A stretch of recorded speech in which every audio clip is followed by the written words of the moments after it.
Ndabaramukije abandi ndabahaye mwiriwe bivanye naho muherereye niteka n'umunezero ntangere byo gusubira kubana namwe mwebanywanyi mukurikira iyi mbonesha kure yacu ari nayo yanyu Shiramatsiko TV nimbonesha kure imwe rudende dushikiriza inkuru n'ibiganiro utaronka ahandi.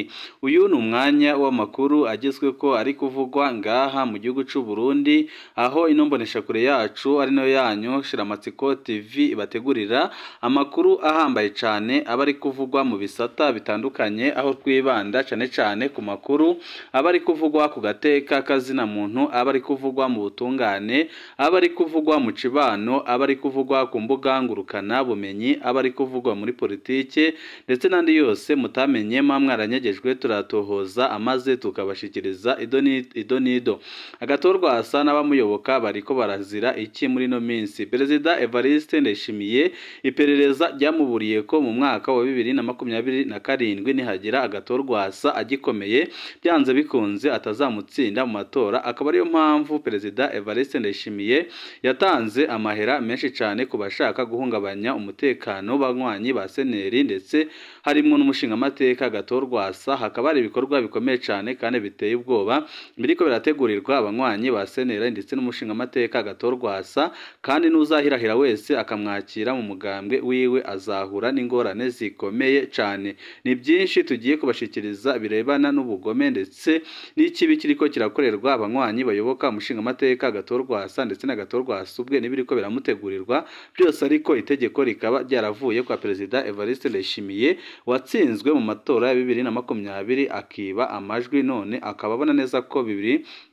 2027 bivanye n'ingorane ziri mu gihugu cy'u Burundi atakigera ahagarara imbere y'umushinga amateka agatorwa asa, dore ko iperereza ry'u Burundi ryamaze kuburira Perezida Evariste Ndayishimiye ko akoze ikosa akagera mu matora ahanganye n'umushinga amateka agatorwa asa byanze bikunze intebe yo kurongora igihugu cy'u Burundi yaba yamaze kuyitakaza. Akaba ariyo mpamvu Perezida Evariste Ndayishimiye ari gukora ibishoboka byose harimo no kugandagura agatorwa asa kugira ngo amwigeze kure y'ubutegetsi. Byose nyine mugiye kubikurikira muri ano makuru twabateguriye. Wecu ubusabwa nta kindi, niba ukunda amakuru n'ibiganiro bene nk'ibi tudahwema gucisha ku muyoboro wa YouTube udushikiriza inkuru n'ibiganiro utaronka ahandi, kanda kuri sabone canke subscribe kugira ngo ko dushizeho amakuru n'ibiganiro bene nk'ibi ujye uba wa mbere mu gushikirwa nabyo. Agatorwa asa n'abo muyoboka bariko barazira iki? Biherutse gushikira agatorwa asa n'abo arongoye muri seneri ni umugambi wari umaze igihe utegurwa. Amasoko yacu aremeza ko hari abanyepolitike benshi bari bamaze amezi babizi ko agatorwa asa ategerezwa kwakwa umugambwe seneri. Bamwe icabatangaje ni impamvu umugambi wanyarukijwe kurusha uko byari biteguwe imbere, kuko umugambi wa mbere woba bavuga ko ari ukurindira ikiringo ca gatorwa asa kikarangira maze seneri igasigara itagira umurongozi wa mbere akoze ikoraniro akaca yemerwa na leta. Amasoko yacu yemeza ko ibiherutse gushikira byategetswe na Perezida Ndayishimiye kubera ubwoba afise, kubera ko iperereza ryamuburiye rivuga ko umwanya wose yarindira akagera mu matora ari kumwe na Rwasa byanze bikunze atanamajwi 5% yaronka, kubera ukuntu abarundi bose bamaze kumutakariza ikizere. Amasoko yacu yemeza ko kandi ko hari imigambwe yindi ibangamiwe kubera yikekwa ko yohava yakira agatorwa asa mu matora yimirije imbere. Ayo masoko aremeza kandi ko ingingo zerekeye agatorwa asa zigiye kubandanya zongerezwa kugira bamubuze isanganirizo muri politike, kandi bamubuze kugira ikintu na kimwe akora ku butaka bw'u Burundi kijanye na politike, kuko Perezida Evariste Ndayishimiye arazi neza ko atatsinda agatorwa asa, kuko n'ibyabaye 2020 ni ubusuma bukomeye cyane. Ubwoba bwa Perezida Evariste Ndayishimiye. Amasoko yacu yemeza ko Perezida Ndayishimiye yoba yararonse raporo y'iperereza imubwira ko hamwe yohirahira agasubira guhiganwa na gatorwa asa mu kibanza c'umukuru w'igihugu atokwatsa na gatoya. Iyi raporo y'iperereza yoba yeretse Perezida Ndayishimiye imyidogo iri mu Barundi, imwereka ko umugambwe wiwe usigaye urimwo uturwi twinshi tubabaye. Abayoboke ba Nkurunziza abo kwa Bunyoni incabwenge ataho zihagaze ariko ziterekwa ingene Ndayishimiye ariko aratwara, izo zose zirashaka kwikuraho Perezida Evariste Ndayishimiye. Abayoboka Bunyoni ishavu riraduga, baravuga ko byanze bikunze bagomba kwikiza Perezida Evariste Ndayishimiye. Abahoze ari basomambike bo muhisi Pierre Nkurunziza nabo barashavuye cyane kuko bamaze kumenya ko urupfu rwiwe rwagizwemwo uruhara na Perezida Evariste Ndayishimiye. Ibyo akaba ari ibibazo bikomeye cyane biri mu mugambwe ku butegetsi CNFD, bikiyongera n'ibibazo bihambaye cyane biri mu gihugu cy'u Burundi cy'ubukene bukabije ndetse n'impfu zitandukanye ziriko ziribonekeza ngaha mu gihugu cy'u Burundi, akarenganyo mu butungane. Ibyo byose nyine bikaza byerekana ko Perezida Evariste Ndayishimiye atamahirwe na make afise yo kurongora igihugu cy'u Burundi mu myaka iri imbere. Kuki abo bose hiyongera ko abanywanyi b'imigambwe n'amashirahamwe bitacemerewe gukorera ku butaka bw'u Burundi, imiryango y'abahunze, imiryango y'ababuze ababo kubera ubutegetsi, indiri z'abarundi zugarijwe n'ubukene be n'umwiheburo ko ubutegetsi bwa Ndayishimiye ataco bugishoboye gukiza mu magorwa y'abarundi. Iyo raporo yoba yarangije ivuga ko naho ubutegetsi bwongereza kwiba amajwi nk'uko bwahora bubikora bwongererwa ku buryo agatorwasa yotegerezwa gutsinda. Ibyo nibyo byoba byarateye ubwoba Perezida Ndayishimiye kugeza aho acatanga itegeko ryo kwihutisha umugambi wo kwaka seneri agatorwasa. Perezida Ndayishimiye yoba ari nawe yatanze itegeko ko Nestor Girukishaka ari we ategerezwa kurongora seneri. Ingingo yoba itanezereje abaherutse gukura agatorwasa. Nestor Girukishaka asanzwe avuka hafi yahava Evariste Ndayishimiye, akaba ariyo mpamvu nyine yakoreshejwe kugira ngo ahagararire Ndayishimiye kandi akore amabi nyine nk'ayo amaze iminsi akora. Benshi bakavuga ko byanze bikunze Perezida Evariste Ndayishimiye rwose agiye guta igihugu mu manga ikomeye cyane, kuko abarundi barashaka gusidukana n'iyo nka bajye mu mabarabara amaze bamirize akarenganyo kariko karakorwa ngaha mu gihugu cy'u Burundi, aho demokarasi yafuswe kubera umugambwe CNDD-FDD. Hari imigambwe iriko iraterwa ubwoba ngo ntiyakire agatorwasa n'abanywanyi biwe. Perezida Ndayishimiye arafise ubundi bwoba ko muri 2025 muri 2027 hohava havuka urunani rw'abanyapolitike rukakira agatorwasa n'abanywanyi biwe. Ahandi naho Ndayishimiye atinya ko hari umugambwe wohava wemera kwakira agatorwasa n'abanywanyi biwe. Umwe mu migambwe icunzwe cyane ni Sahwanya FRODEBU, aho ubutegetsi bukaba butewe amakenga n'imigenderanire bukeka ko hagati agatorwasa na Leonce Ngendakumana cyane cyane inyuma y'ikete ryandikiwe abakuru b'ibihugu by'akarere saba iyubahirizwa ry'amasezerano ya Arusha. Ubundi mugambwe ucunzwe ijisho ni perereza ni Kotebu wahoze witwa FRODEBU nyakuri iragi ryandadaye. Amasoko yacu aravuga ko abakuru b'iyo migambwe boba bamaze kuronka agasopo ko batohirahira ngo bakorane agatorwasa n'abanywanyi biwe ngo bamukorane nawe. Amasoko yacu aravuga ko abakuru b'iyo migambwe boba bamaze kuronka agasopo ko botohirahira ngo bakorane n'agatorwasa n'abanywanyi biwe. Kubuza isanganirizo agatorwasa. Amasoko yacu aravuga ko intambara ikomeye igiye kubera mu itegeko rigenga amatora code electoral. Muri iryo tegeko ubutegetsi bwa Ndayishimiye buzoshimangira ingingo zibuza agatorwasa kwitoza nk'uwigenga, aho bisanzwe bivuze ko uwitoza nk'uwigenga ategerezwa kuba amaze imyaka 2 avuye mu rurongozi bw'umugambwe. Mu bijanye n'amatora y'abashinga amateka uwigenga atorwa ari uko akwije 40% by'amajwi yahora yitoresha. Amasoko yacu avuga ko hagiye kongerwamwo ingingo zivuga ko witoje ku izina ry'umugambwe mushasha ategerezwa kuba amaze imyaka 2 yaravuye mu burongozi bw'uwundi mugambwe. Ibyo byose bikazokorwa kugira agatorwasa ntaronke uwundi mugambwe umutanga nk'umukandida. Hoba hariho hariyumvirwa n'ingingo zijanye no kumubuza kuja mu runani rwo kuvuka mu matora. Iyi ngendo iratandukanye rwose na demokarasi. Ibintu intwaro ya Ndayishimiye iriko irakora ku mugambwe seneri na gatorwasa biratandukanye rwose n'ingendo ya demokarasi, kandi birafise intumbero yo guheraheza demokarasi yubakiye ku migambwe myinshi mu Burundi.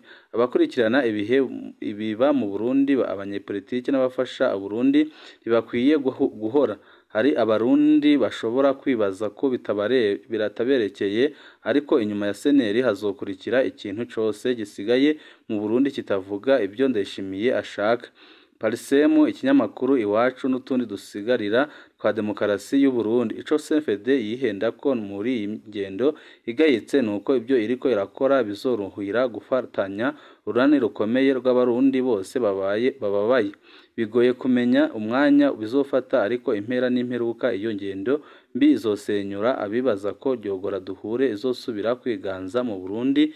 Ibihe byose rwose bariko barihenda cane, kandi umwanya iri imbere irabitse byinshi.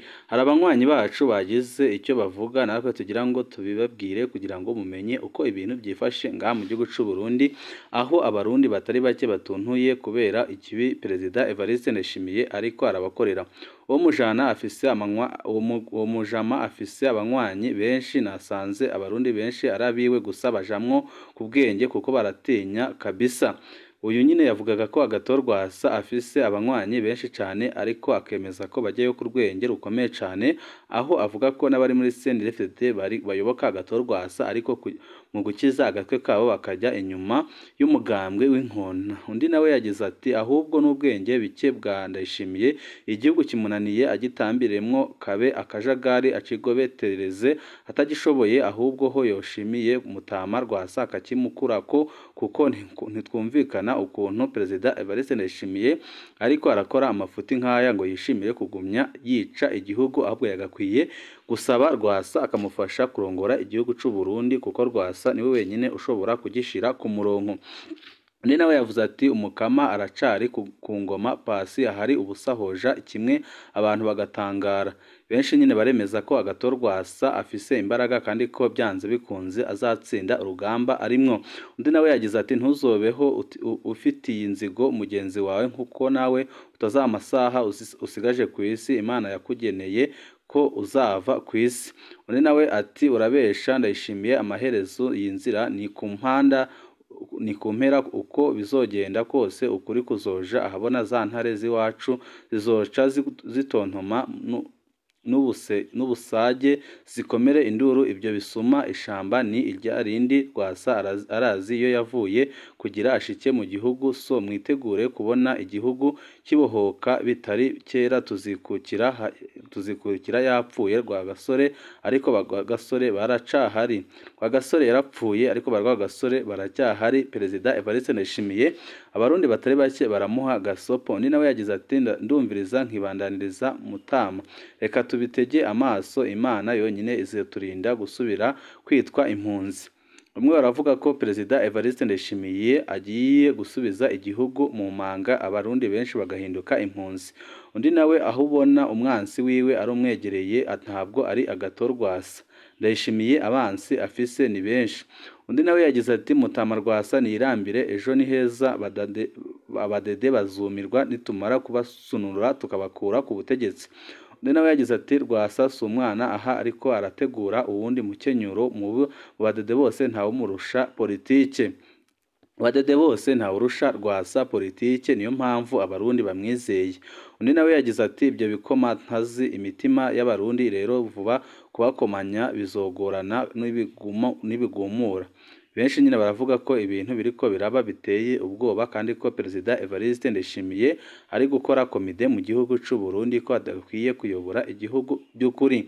Undi nawe yagize ati ikibaraje ishinga ni Rwasa, ariko ikena ry'ibitoro n'amafaranga mva makungu house byose biriko birabura. Ahubwo nibagume hamwe abanyiganze Rwasa abari we utsinda, kuko Rwasa niwe wenyine ushobora gutabara igihugu.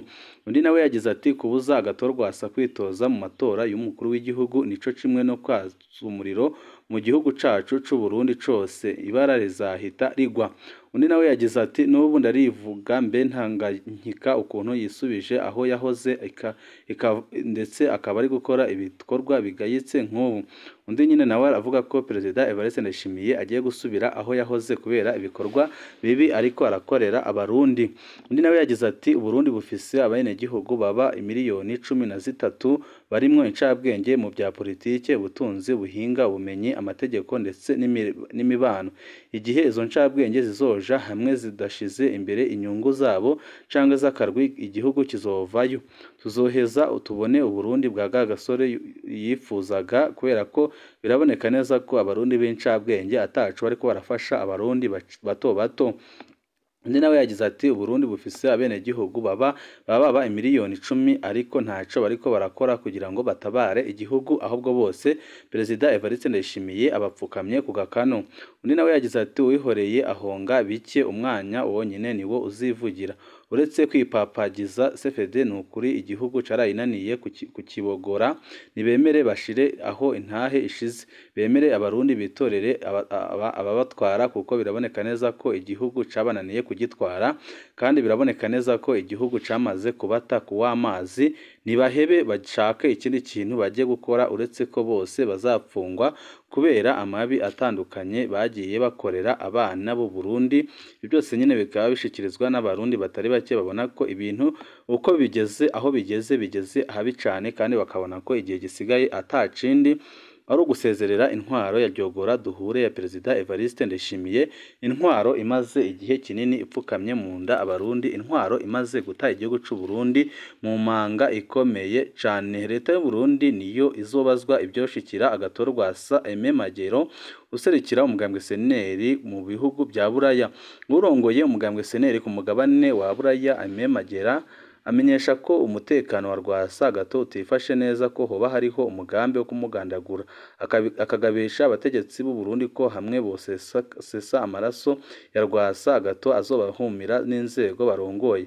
Ibi abivuye mu gihe umushiranganje w'intwaro hagati mu gihugu Martino Niteretse amwandikiye ubutumwa amwagiriza ko hari abaseneri baguma babaza aho n'imodoka akunda kugenderamo. Magera agira ati nibyo ibyo ndabyemeza, ndabifisiye n'ibyemezo ko umutekano w'umukuru w'umugambwe seneri utifashe neza bitewe n'ubutegetsi bw'u Burundi bugomba kumugirira nabi. Aha twovuga nk'ubutumwa yandikiwe n'umushiranganje w'intwaro hagati mu gihugu Martino Niteretse ku buryo bwa WhatsApp amubwira ko hariho abantu ba seneri bariko barabaza aho Martini aba n'imodoka akunda kugiramwo. Urumva ko ari ibintu biteye isoni ku muntu yitwa ko ari umutegetsi ajejwe umutekano w'abantu. Rero kwandikira agatorwasa mu gihe yaheruka kumwaka umugambwe akoresheje ingufu n'amayeri hamwe n'abantu babagurano birerekana ko bashaka kumugandagura, kandi amakuru n'ibyemezo bikwiye birahari. Turagabisha igihugu cy'u Burundi cyane abakirongoye yuko ayo maraso bakaramuka bayakoze azogira inzego zabo zose. Agatorwasa aheruka gukurwa ku burongozi bw'umugambwe seneri ku burongozi asubirizwa na Nestor Girukishaka. Harimo ikoraniro ryabereye Igitega ritunganijwe n'akarwi k'abashinga amateka 10 kari gahagarariwe na Marie Immaculée ntaco bakimvuna, bose bava mu mugambwe seneri. Naho bamukuye ku burongozi bw'umugambwe seneri, agatorwasa bandanya avuga ko ariwe arongoye umugambwe seneri kuko yakuwe n'abatabifitiye uburenganzira, kandi abarundi yaba bari muri CNDD ndetse n'abatayirimo bose bakaba bafitiye amizero agatorwasa kari we wenyine ushobora gutabara igihugu cy'u Burundi.